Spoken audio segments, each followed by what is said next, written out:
Mä oon toiminut aktiivisesti Hakasirkuksessa vuosina 2009-2015. Mä tein Hakasirkuksessa ensin aluksi kaikkea mahdollista. Toimin roudaajana ja meikkaajana ja kampaajana ja evästäjänä ja äänien laittajana ja vaikka minä, mutta sitten vuonna 2012 mut valittiin puheenjohtajaksi ja mä toimin sitten puheenjohtajana 4 kautta. Muistoja on niin hirveän paljon, kaikkea ihanaa. Mustasaari sirkusleirit ja esiintymiset oli tosi hieno kokemus, kun sai tehdä yhteistyötä toisen sirkuskoulun kanssa. Ne oli hauskoja. Ja sitten teatriskokemus, johon päästiin mukaan ryhmän kanssa, niin se oli tosi huikea kokemus päästä sinne lasten kanssa musiikkitalolle mahtaviin ympäristöihin, jossa lapset sai kokea olevansa ihan oikeita taiteilijoita. Ja sitten on paljon mukavia ihania kokemuksia hauskoista esiintymisistä ja kaikista siitä. Ja kaikista on myöskin mukavia kokemuksia hallitustyöskentelystä. Sirkustoiminnassa viehättää se, että se sirkus sopii kaikille, kokoon, ikään, kulttuuriin katsomatta. Ja sirkus voi olla harrastus, se voi olla elämäntapa tai se voi olla vain sellainen pieni mauste elämässä, mutta se antaa kaikille jotain. Ja sirkuksessa on myös se, joka minua on aina viehättänyt, että sirkuksessa ei tarvitse kenenkään kilpailla kenenkään kanssa, vaan sirkuksessa kilpaillaan ainoastaan itsensä kanssa.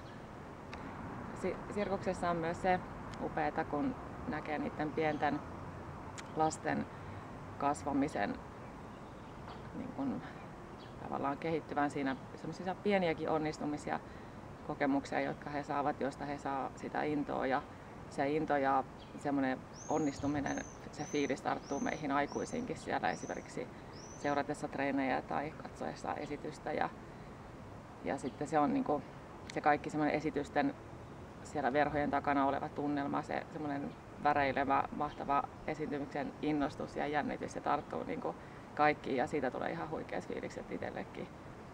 Ja sitten sellainen, kun näkee sitten niiden pienten lasten niin kuin kasvavan vielä siitä, tai näki ja näkee edelleenkin kasvavan vastuullisiksi ohjaajiksi, ottavat vastuuta omista ryhmistään ja sitten kuinka niiden niin kuin tavallaan esiintymiset kehittyy ja niistä tulee ihan oikeita artisteja. Se on hienoa katsella. Sirkuksessa viehättää myös tosi paljon se yhteisöllisyys ja yhdessä tekemisen meininki. Ja se semmoinen luottamuksen syntyminen, mikä ryhmissä harrastajien välillä syntyy. Harrastajien pitää luottaa siihen, että kaverin ote pysyy ja kontta pitää. Ja kun se luottamus syntyy, niin se sitten myöskin pysyy. Mä lähdin aikoinaan Hakasirkuksen toimintaan mukaan.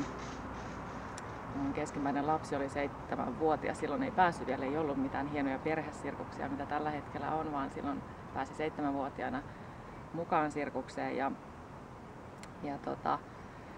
sitten ensimmäisen joutui odottamaan sitä paikkaa ensin vuoden ja sitä odotettiin koko ajan, että koska sinne pääsee. Ja sitten kun sinne pääsi ja treenit alkoi, niin ensimmäisenä syksynä tuli siitä lappu kotiin, että toiminta loppuu, jos ei hallituksen tuu jäseniä mukaan. Ja mä sain kädet apua, kun justhan me vasta päästiin aloittaa tämä ihana harrastus, että nyt pitää sitten heti lopettaa. Ja sitten mä lähdin sinne kokoukseen ja sitten heti siitä aloitin hallitustoiminnan.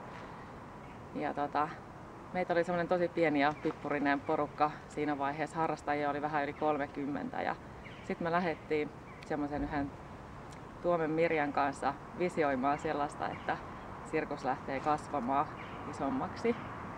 Mutta me lähdettiin ensin ihan varovasti kasvattaa harrastajamääriä ja harjoituskertoja ja ohjaajien määriä. Ja sitten pikkuhiljaa sitten mut valittiin jo 2012 puheenjohtajaksi ja sitten siinä aikana me sitten saatiin sitten harrastajamäärä kasvamaan sinne yli 200 ja päästiin vihdoin ja viimein sitten myöskin pois noista koulujen saleista, että saatiin sitten harjoitustreenitilat puhuttua kaupungilta Takomolta, jossa Hakasirkus edelleenkin harjoittelee.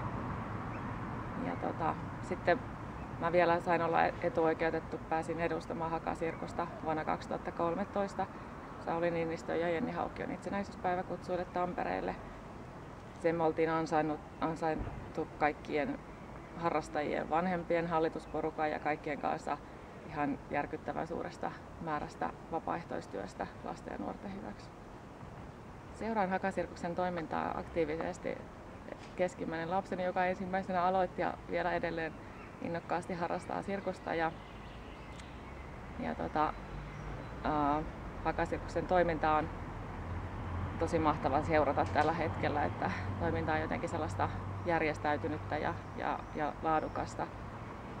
Ja sitten sellainen, että tällä hetkellä on niin semmoinen, että kaikki omalla taidollaan ja ottaa niin vastuuta omasta osaamisalueestaan tosi hienosti, ja sitä on niin tosi kiva katsoa, että se toiminta, jota on kaikki ollaan vuosien mittaan 30 vuoden aikana rakennettu eteenpäin, niin se toiminta jatkuu ja kehittyy edelleen. Se on hieno. Mahtava menneisyys matkassa ja tärisyttävää toimintaa tulossa.